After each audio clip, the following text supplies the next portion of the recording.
Good afternoon. Greeting to all my friends in Halifax. I hope the concert is going really well. You know, the Haligonians have a generosity of spirit that's legendary across Canada, and now it reaches all the way to Port-au-Prince, Haiti. I'm thrilled that you've all gathered to get together today, and I'm pleased to be able to share a little bit of this concert with you, even though I haven't been able to hear any of the music. My name is Mark Fried. I work for Oxfam here in Port-au-Prince, helping with the relief effort that Oxfam is undertaking with the support of people like yourself. You know, the destruction here is devastating. People are grieving. Many of Oxfam's, rather I should say nearly all of Oxfam's Haitian staff have lost family members, yet they have come back to work, are working overtime like the rest of us because we all see how urgent the need is, and people are so committed to helping their communities. The weekend tends to be a time for funerals here, and so the grieving is felt more deeply on Sundays, I think. The last Sunday we buried an Oxfam colleague who died at his desk. Tomorrow there will be a funeral for 3 leaders of the Haitian women's movement, whose death has of course left a gaping hole in the fabric of the country's activist community.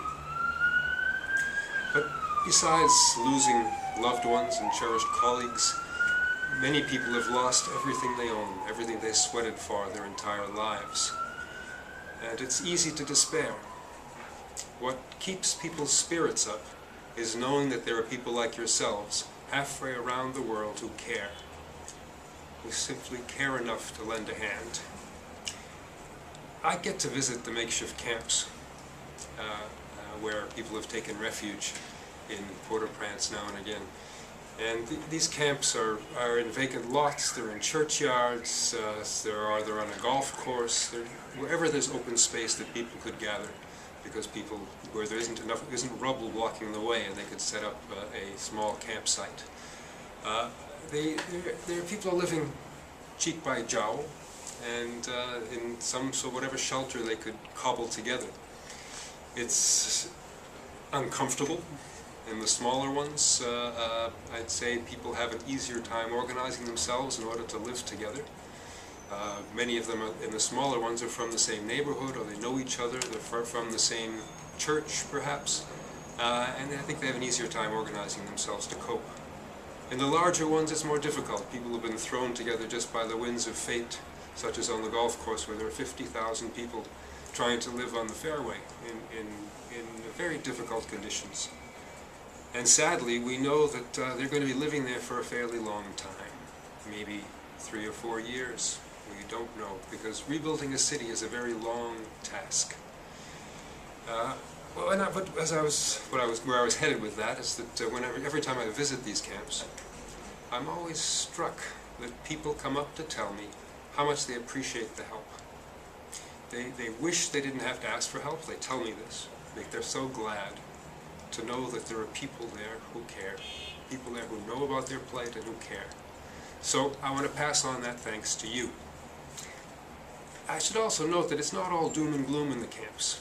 People say thank you, but they do it with a smile. People smile, they laugh, they tell each other jokes.